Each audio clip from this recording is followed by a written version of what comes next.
Good afternoon. My name is Abdus, and I'm the director of the ICPIC New Africa Center, Muslim American Museum and Archive. And we are really honored and so happy to be able to host this book signing program. Our center was opened up in 2005. And the overall goal of our center is to preserve the early African American Muslim experience. And preserving that experience is a part of the overall African American experience. The early African American Muslim community had a very, very significant impact on the overall African American community throughout the nation. And one of the major impacts that that community had on the overall African American community was the issue of identity. Identity. The early Nation of Islam members referred our community as the Black Muslims. The media called us Black Muslims because we were advocating for African American people to be proud, to be black and proud.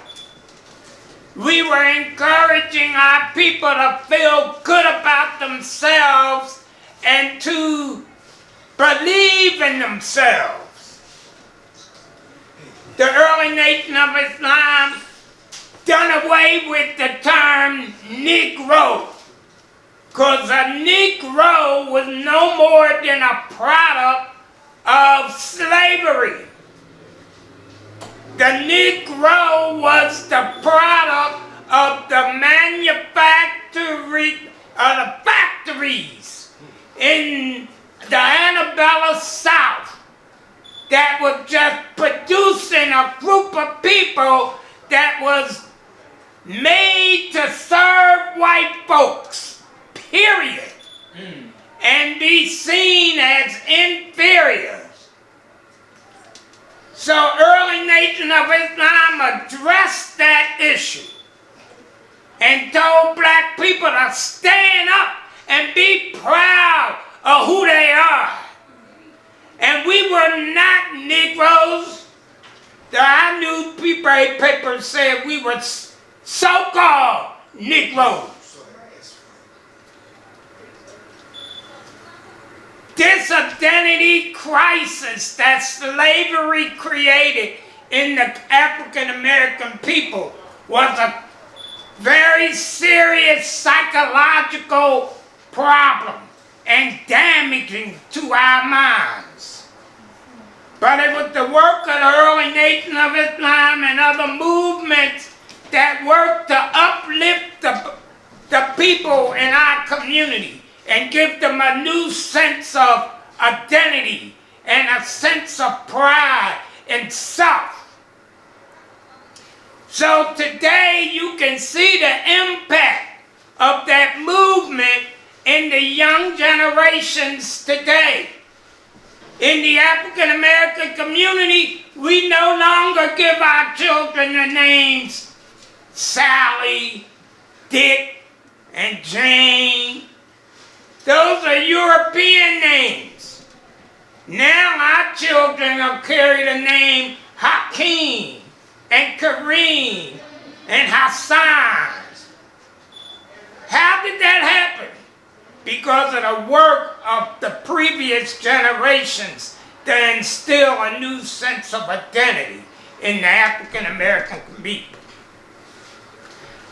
So that's why we thought it was significant and important to preserve our legacy, because this legacy is a part of the overall African American community's legacy. Our author here today, Brother Faheem and Brother Hakim, they are both students of Islam, and they have studied the Quran, the holy book of the Muslims, the final revelation that was revealed to Prophet Muhammad over 1,400 years ago. They've been students of this book all of their adult lives. And they have wrote a book to unlock the secrets and the esoteric code language and symbolism in this book. And so for those that are fortunate enough to read this book with an open mind, it should give you a perception and vision of the world that you may have never ever dreamed of thinking. So it is our honor and great pleasure to have these distinguished authors to come here and talk about this fantastic work and to present this book to the public and to give us all an opportunity to hear from them and to have them sign this book for us. So with no further delay, I would like to bring on our brother, Hakim, to Hakim Abdus Salaam, to come forward and introduce this book to our public. Thank you. Thank you. Thank you. Thank you very much. Okay, good afternoon, everyone. I'm going to start off by saying, Bismillah ar-Rahman ar-Rahim. Ashhadu an la ilaha illallah, ashhadu anna Muhammadan Rasulullah. That's been translated to mean with the name of Allah, the most gracious, the most merciful. I bear witness that there is no deity worthy of worship except Allah. And I bear witness that Prophet Muhammad from 1,400 years ago is the seal of the prophets and the final messenger of Allah. So I want to thank everybody for taking time out of their schedule to join us today. Thank you, Brother Raheem, for that outstanding introduction. And what I want to talk about is not only our book, but what inspired us to write the book. So everybody here was affected and definitely remembers the COVID-19 lockdowns. Is that correct? So we know that during the lockdowns of 2020, everything that was normal was turned upside down. There was travel restrictions. People were told to stay home. Businesses were shut down. Schools were shut down. Some businesses never reopened. And a great majority of the world actually was forced to conduct their affairs digitally as opposed to interacting with each other. And I just want to kind of explain the strategy that was used to accomplish this objective. There's something called the Hegelian dialectic. Has anyone ever heard of that? Okay. Now the Hegelian dialectic, for those who don't know, is a three-step process. The process starts with creating a problem. Once the problem is created, then there is a cry for help, usually. And then those that created the problem bring forth the solution that fits their agenda. And that is what we dealt with and encountered and saw firsthand during the COVID-19 lockdowns. First, there was a media blitz about a health crisis, and that was used to force everybody to stay in their homes. That was used as the reason to shut down the schools, to shut down the businesses, to shut down the travel. And then the people, of course, wanted to get back to normal, so they asked for something to be done about the situation, not knowing that those that created the problem had a solution ready to go. So people complied with the suggestion of wearing masks. They complied with the suggestion of staying 6 feet apart. They complied with the suggestion of staying home, not coming out. And as a result of all of that, they were subjected to the so-called solution of receiving forced vaccinations, forced inoculations. All right? So I'm sure that many of us, and if I'm not correct, you can correct me, experienced the following emotions during this particular period. A lot of people were fearful. Were there any of you fearful? Mm-hmm. Okay. A lot of people were uncertain, right? Because you didn't know what to do next. They had in place something called only essential workers being allowed to travel freely, while the rest of the civilians were kept at home or kept on lockdown. Panic. Many people felt panic. Many people experienced anxiety, frustration. You young people here, how did y'all feel when you were not allowed to go to school and you had to stay home and, participate in school online? How did you feel about that? Bored. Bored? You? I felt, bored. You? Very secluded. Secluded, okay. So you heard the young people felt bored, secluded, and I can, basically relate to what you're saying. I can understand exactly how you were feeling because I felt the same way. But even with my own children, I would have to encourage them very strongly to just go outside and walk around the block to get some exercise. Because a lot of people got out of shape during that particular time too, right? Because the gyms were closed and people were afraid to come outside. So what I would encourage my children to do, and that was even difficult because they were uncertain based on the circumstances, was to get out and at least walk, get some fresh air, experience the sun, because all of those normal activities that we took for granted were taken from us. All right? Then there was distrust that was created, right? Because everybody was afraid, or most people were afraid. I can recall going to Whole Foods one day, and I saw a brother that I have seen at the masjid where we have our congregational prayer, and I went to shake his hand, and he almost jumped back into the store. He was so frightened. So it also created a lot of division between people because some people wore masks and other people didn't wear masks. So you had the divide and conquer strategy in play also. So it was a lot of different strategies being used to bring about a lot of different results. That was the COVID-19 lockdown. And again, that was created, let me just say this, it was created by people, scientists, and then it was promoted by the media, the politicians, the doctors, and the financiers, because it takes money to shut down the whole world, all right? So let us now go back to, who remembers 911?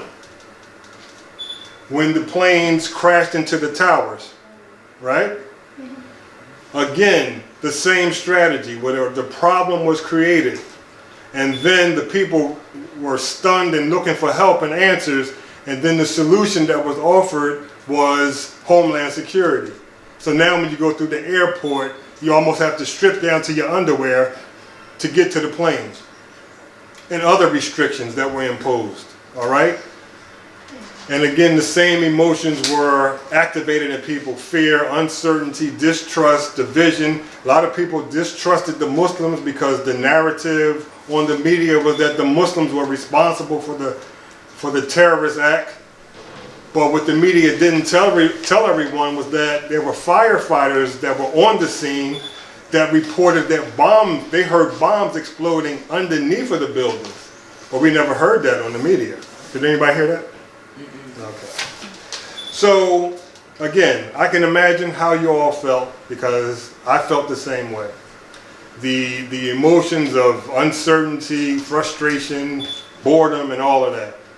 But here's what I found, and here's what we have found, and this is why the book was written.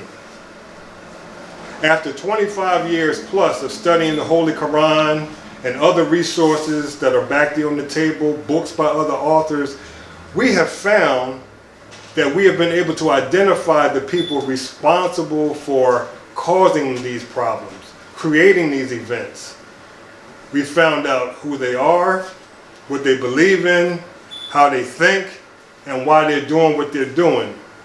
And we can even take it back to the Quran to find out the origin of the whole agenda. What I have in front of me is a book by Life magazine. The title is called Secret Societies. And in the Holy Quran, it talks about secret societies and how their agenda is mostly for negative outcomes. And we've witnessed that from the two events that I just mentioned.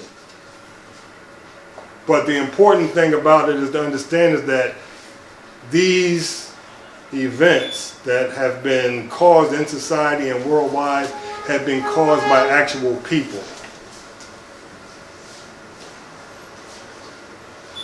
Now, for those of you familiar, and even if you're not familiar with the Holy Quran, there are several places in the Quran where it warns us about the dangers of something called shirk.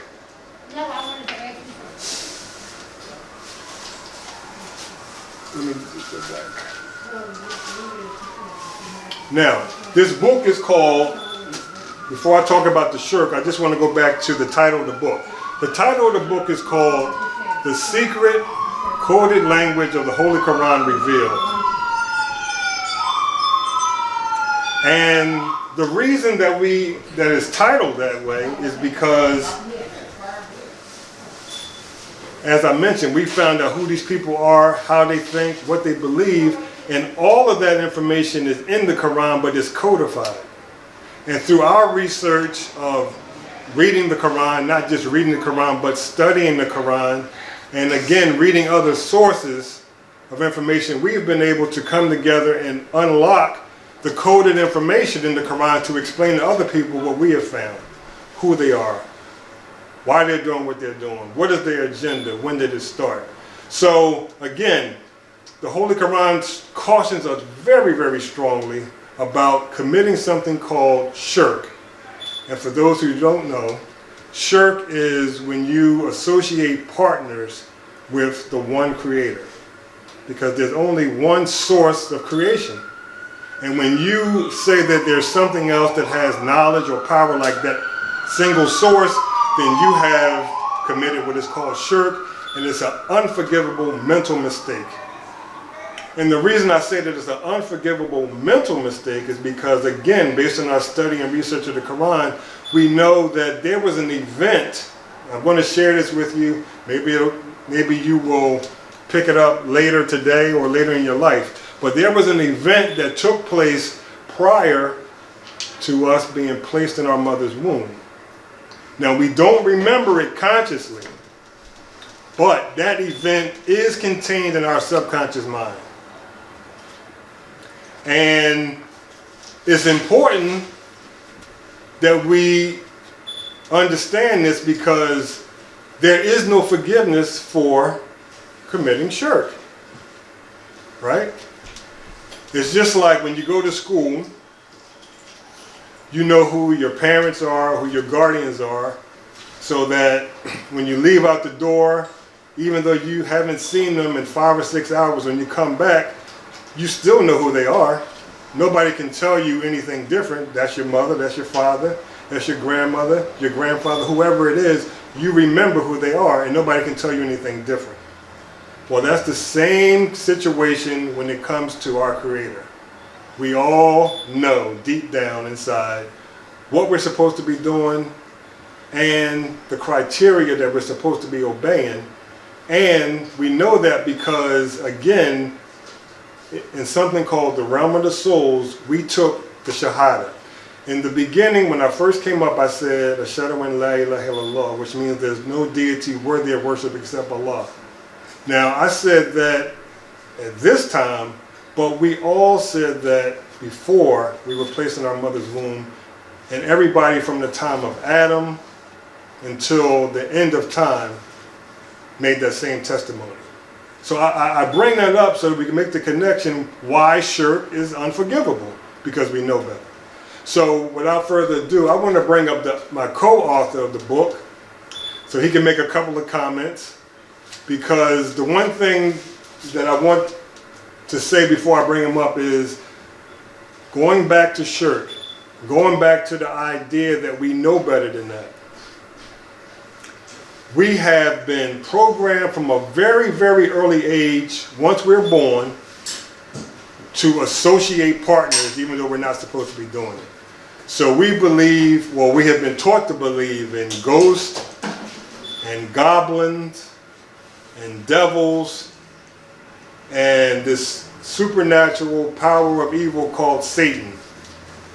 And I'm going to bring up my co-author so that he can discuss the idea of Satan and whatever else he's going to share with you. So thank you very much for your time, and we look forward to doing it again.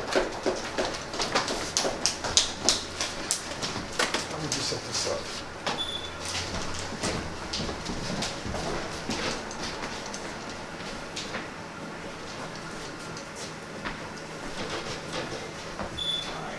So you leave it on.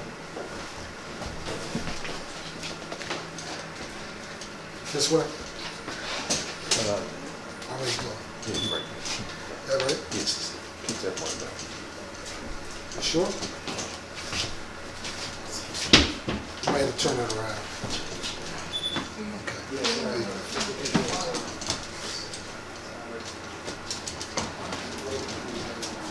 Let me get that book, please. Here, thank you. Make sure you can see it in the thing. That looks good. That's what we look at the thing. You got it?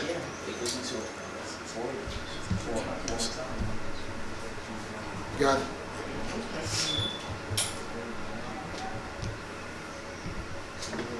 You good?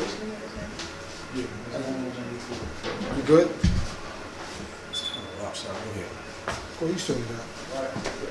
But anyway, while you straightened it out, good afternoon. My name is Faheem Hasan. I'm one of the authors of this book. And the reason why this book was produced was so that we could bring the light to why all the disturbances going on inside of not just our society, but in the world itself. This book here, the Secret Code of Language of the Holy Quran Revealed, what this book is about breaking down the allegorical and the fundamental understanding that we have in the Holy Quran.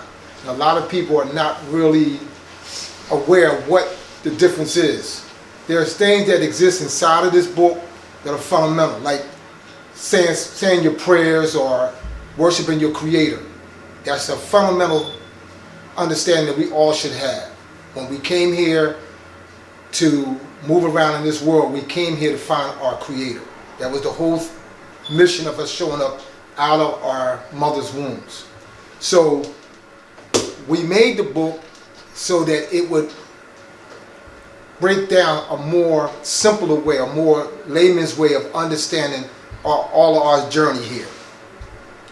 So when it comes to the coded language is what people are having a problem with when we start talking about Adam and his wife, that they change the word to Eve, or they talk about Muhammad or whatever.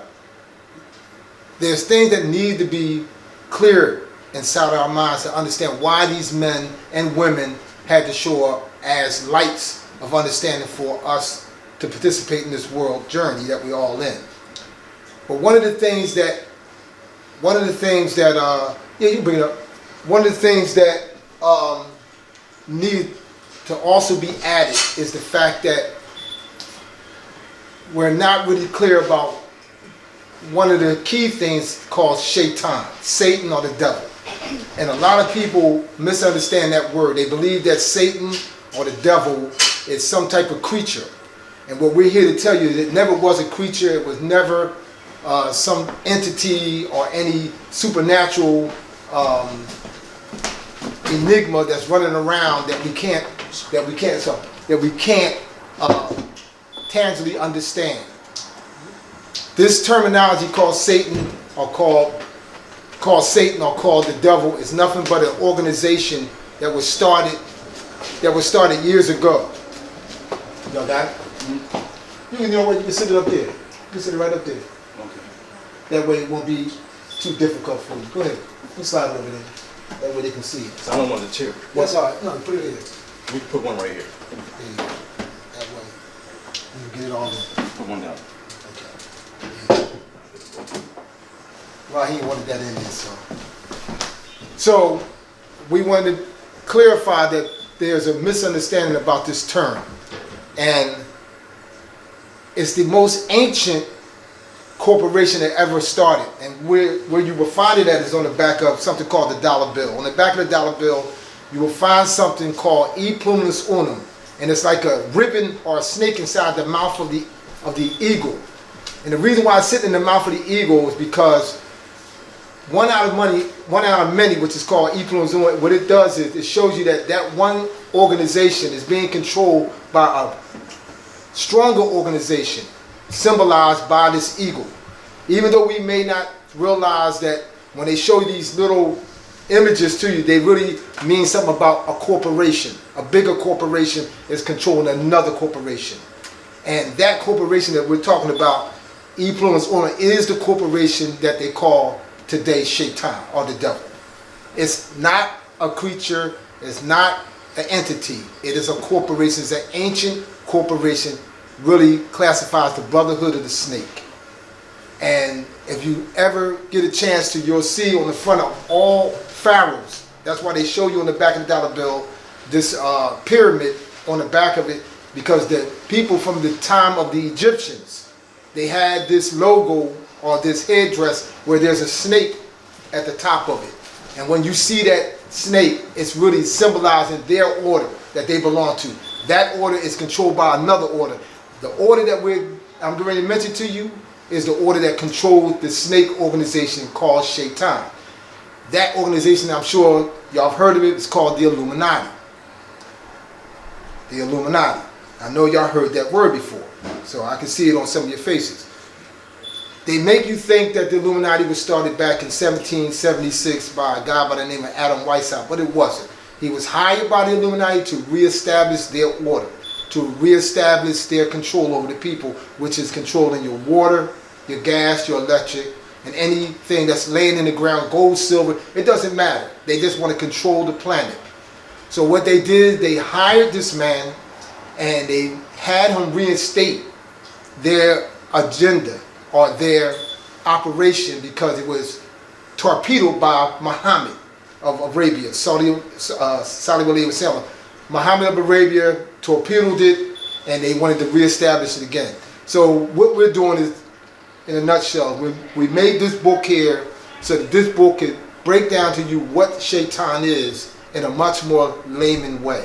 So that's why we made the book, and that's why we selling the book, so that you can get a better understanding of what this whole misunderstanding is about what's running the world. And the brother Hakim brought up about the they, the people of the they. Who's the they?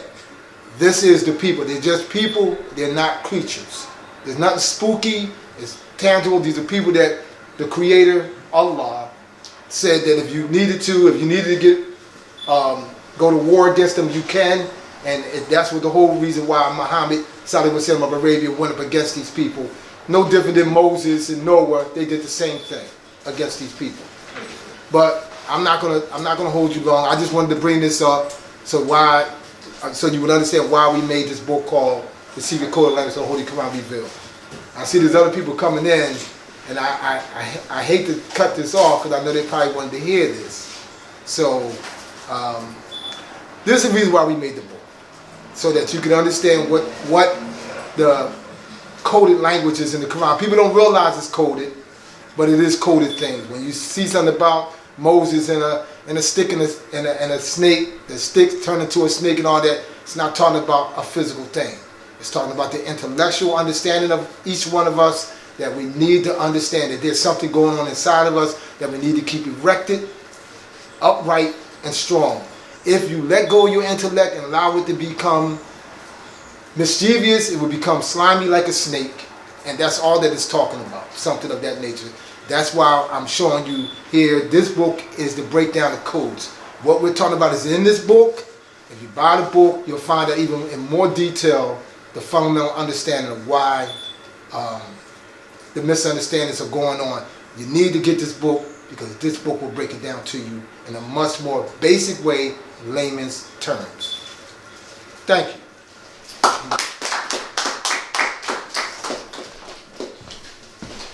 Brother Ryan?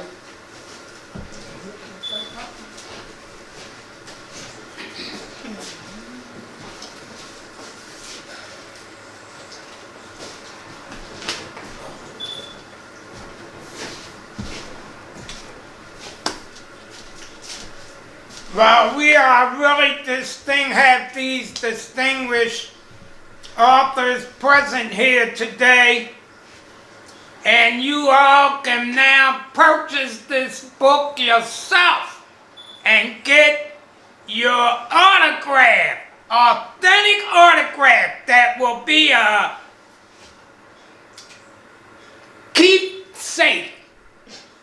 So years from now, you'll be able to show your children and grandchildren that you met this author of this famous book, and you have his signature.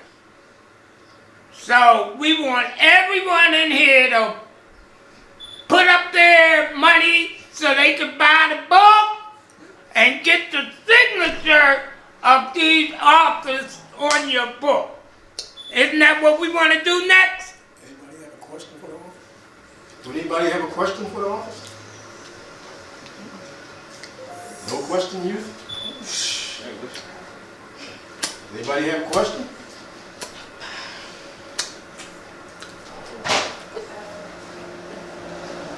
Yeah, somebody had a question. Well, the presenters should be up here to answer the stuff. Y'all called me up here. I do have a question Yeah. to give an observation. Okay. First, I wanted to thank Brother Raheem for hosting you all with this program. Yes, we thank him too. Yep. He's one of the outstanding Thank you. leaders in our community that we can count on for this kind of program. One, I wanted to salute all of you all who worked on the book, because you succeeded in something that I think was very difficult to do, which was to take some very lofty concepts and themes and break them down to a real small, digestible tablet. I had a chance to read a fair amount of the book, and I'm very on board with agreeing with a lot of the conclusions that you're making. And I think it's a testimony to your insight that Allah has blessed you all with, to be able to have reached some of those conclusions. I noticed in the book that you referenced some of the tafsir. You referenced the tafsir, you referenced the hadith, and you referenced the Quran, but you didn't necessarily identify which mufassirin that you were referring to necessarily on different topics. And I was curious if you had a chance to maybe go back or revise the work, or what was driving your thinking with maybe leaving that out of some of the explanation. Because when you say like the top series, do you remember which top series it was? Well, in the book you didn't necessarily identify a particular strata of tafsir, but you did reference a number of times in in the text of the book. But you can't remember which one it was, huh? No, it wasn't. You didn't. I did. My point was, if you had to go back to revise the book, Yeah. perhaps if you added in some of that material around which translation it came from and then which scholar, because the tafsir material is so dense and so broad and so wide. Yeah. Just to say tafsir it leaves it somewhat vague. But most of what we have, and we have the dalil, we have the reference. So that's what I'm trying to figure out which one it was, so we can see which one you're talking about. I think, are you saying that we didn't identify what particular scholar we got the information from? But I can tell you that a lot of our references was based on Maududi and also the Arabic corpus that you can find online.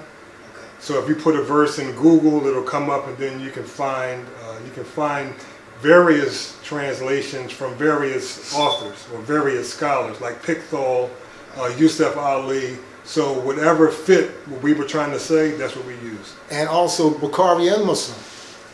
We use Bukhari and we use Muslim. Well, Bukhari and Muslim are the collections of hadith, Yeah. That include some of the tafsir, but tafsir was kind of a distinct subject within the Islamic sciences. So I just wish I wish you remember what it was that struck you. Like Brother Hakim has what I'm saying. What I'm saying is, the tafsir include the leading scholars of tafsir include everybody from Ibn Kathir to, like you saying, Maududi, to Abu Hayyan, so Tabari, Tabrizi, Al-Baghawi, it's all kind of names in the tafsir, and they don't all necessarily come to address the same subject matter or subjects, you know what I'm saying? So being able to kind of maybe pinpoint which scholar to support which point you're making would have been more helpful. But well, you know what? Truthfully, you're not going to actually find any scholar. When you go to look at some of the scholars, what we're doing is something that you're not going to find the scholars do. You're not going to find them telling you that Satan is a corporation. Most scholars, 99% of the scholars, believe that Satan is a creature. Excuse me. So I understand what you're saying, but that point about if you had reference in your book, or maybe it's in there, maybe I haven't had a chance to really sit through it as thoroughly as you all used it. Yeah. But if you had referenced the scholar or scholars that refer to Shaitan as a creature, you know what I mean? In a number of examples, it would have been easier for me to say, okay, this scholar here is reinforcing the point that he's making, that he's interpreting. Yeah, but I understand where you're coming from, but the whole thing about it is what we do need is this dialogue like that, because we actually need brothers like yourself to challenge the situation. We need it to be challenged because it's quiet. It's very quiet. No one's really even thinking about what we're attacking. They're not thinking about it on that level. So it would be more brothers like you needed to even pose this type of situation. But inshallah, it will happen. It's beautiful work, brother. And don't get me wrong. I'm just saying that when you get into that, yeah, and I appreciate that. Subject matter of tafsir, bringing out the meaning, there's so many levels to it. Yeah. That kind of helping people have a segue into what aspect of it that you're talking about, which scholar, because there's major trends in the tafsir. There's different scholars who are on different, eras, you know what I mean, and time frames, and they didn't necessarily all come to the same conclusion. So let me just say this. Correct me if I'm wrong, what I'm hearing you say is that if there was a footnote kind of indicating what scholar we quoted, that would have helped you. Yes. But going back to what Brother Faheem is saying is that our interpretation of what we were reading, you're not going to find a scholar saying anything like Satan is they. When all translations that we found refer to Satan as a he, and that's a problem. And the reason it's a problem is because it keeps you locked in on the idea that there's this one invisible entity that you can't identify, you can't put your hands on it, when we have found through our research that this is a worldwide group of people that are working for the same common goal. And that is, as Faheem mentioned earlier, to control all the resources of the land and control all of the people in it. And prove that the system that they believe in, which is opposed to Islam, is the superior system for mankind. And so, again, you're not going to find, we can't quote a scholar that breaks Shaitan down like that. Nope. They all say he. And that's where the problem is. Yeah, so I'm saying, but it's good that you bring it up because we do need this dialogue. Yeah. That's the reason why we made the book, because the dialogue has to start. And you're one of the people who's helping that endeavor, really, because we need men and women to come forward that understand what the material that we're saying and challenge the scholars today that exist. Well, you all are doing that, and I think it's very commendable. You know, with the subject. Yeah, well, maybe we can get you to help us out. Yeah. Well, maybe we can get you to help us out. And I invite you to. I do. I sincerely invite you to help us out. If you can one day, if you get a chance to really digest what this is, it's very, very needed in the future. And see, the other thing that the other reason that the book was written was to really challenge the scholars and the imams on this particular topic, because the question is, I don't know if you were here when I first started, I was talking about the global lockdowns. Let me give you an example. When I first came into Islam, right, my first Ramadan, the message that I heard across the minbar was that Shaitan was going to be locked up for 29 or 30 days, and we were going to be able to fast. And so in my mind, as a new believer, I'm thinking that we're going to have 29 or 30 days of peace, no arguments, I'm not going to get angry, you know. But several days into Ramadan, I found myself getting angry. There was a couple of arguments during the month. When I turned the news on, there was still crime and murder. So I'm saying to myself as a new believer, like, this is not making sense to me, because I heard that we were going to have this, the problem, Satan, was going to be locked up for 29 or 30 days, but all this mischief is still going on. You see the contradiction. So when we come forth and say it's not an invisible supernatural entity that's locked away, no, it's a group of people that's creating these problems, now that forces everybody to look at it a little differently. And also you have to now become responsible. You have to take the responsibility of even addressing it, because it's on each one of us. I mean, even the young ones. It's on all of us now to take a position to straighten out what has been presented in a corrupt way to all of us. This terminology, and it's a very difficult thing to take the position now to straighten it out, because that means you got to do it. Or this is for your own individual success with Allah.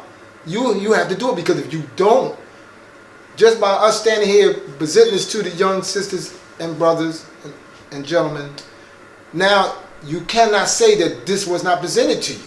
You're not going to be able to turn to the Creator and say, well, I didn't know. No, you do know. What did you do? I noticed that point in the book that you're making, and I think it's one of the best points of the book, that you're talking about the personal responsibility that each of us have to clean up our lives and to become better people in order to make it into this garden or this heaven place. That elaboration that you all did about the two gardens is beautiful. Because I've read the Quran many times, and I didn't have a chance to really explore what the meaning of that two gardens was. Like I said, thank you. But it's really beautiful the way you Thank you. down and bringing it into light. Because we have a prayer, oh Allah, give us good in this world and give us good in the next world. The best of this world. That's correct. The best of the next world. That's So correct.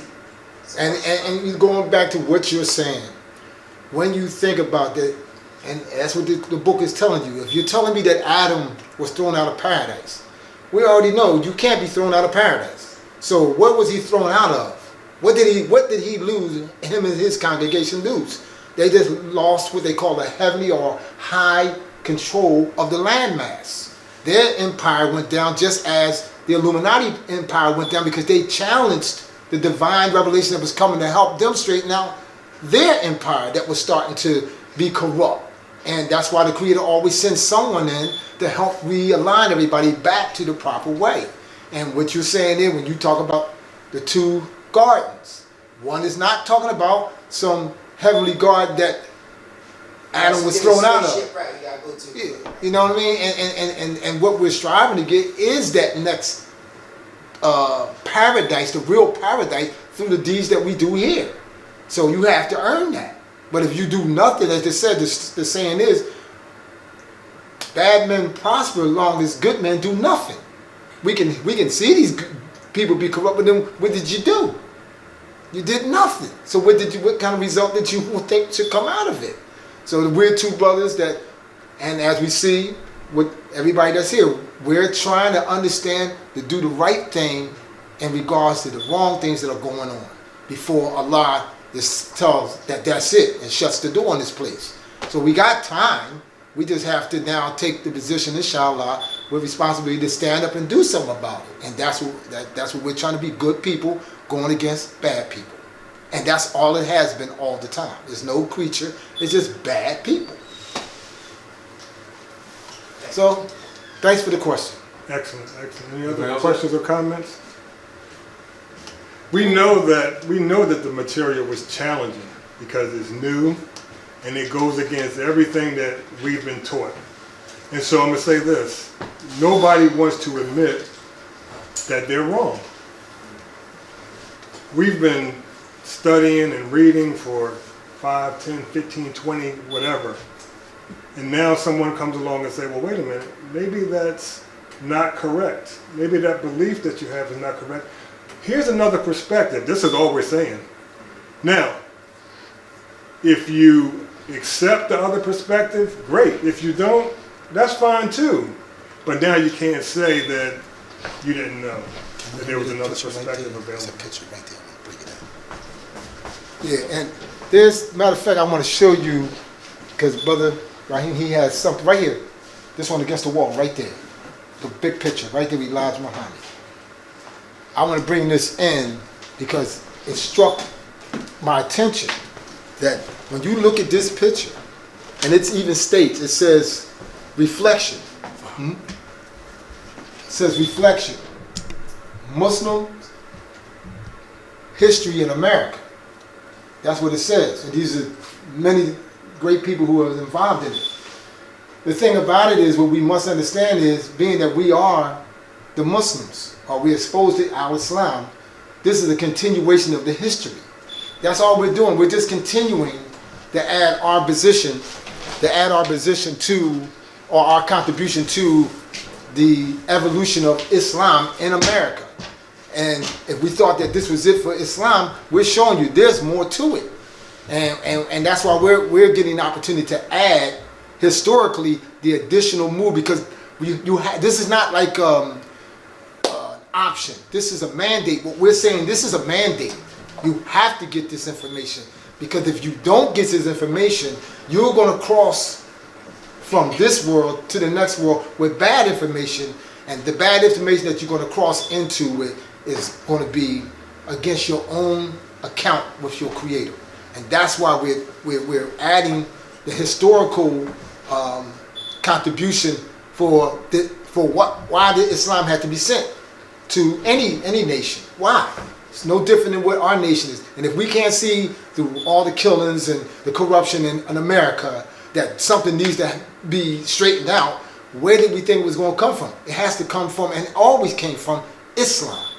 They may not want to tell you this historically, but always with any nation, before it goes down, Islam is the last resort that comes in to help the nation come back up. And that has happened a couple times in history, but this is our turn to now add to the historical event of the contribution of Islam. And this is just what this is Islam again.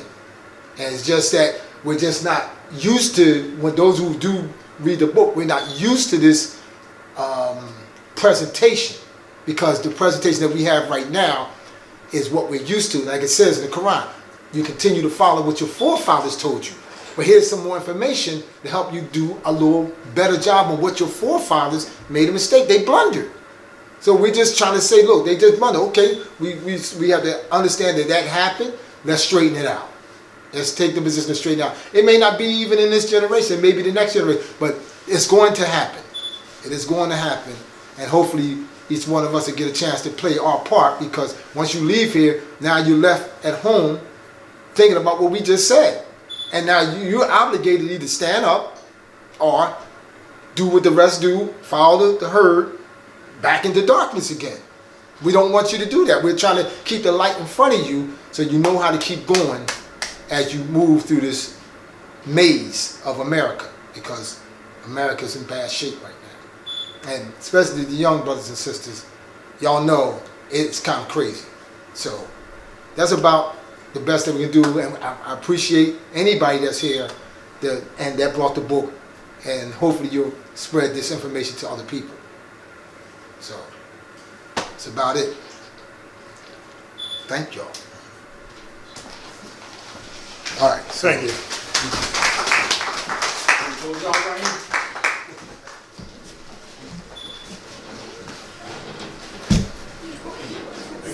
So everybody line up and get your book. They have it. They have it. Thank you.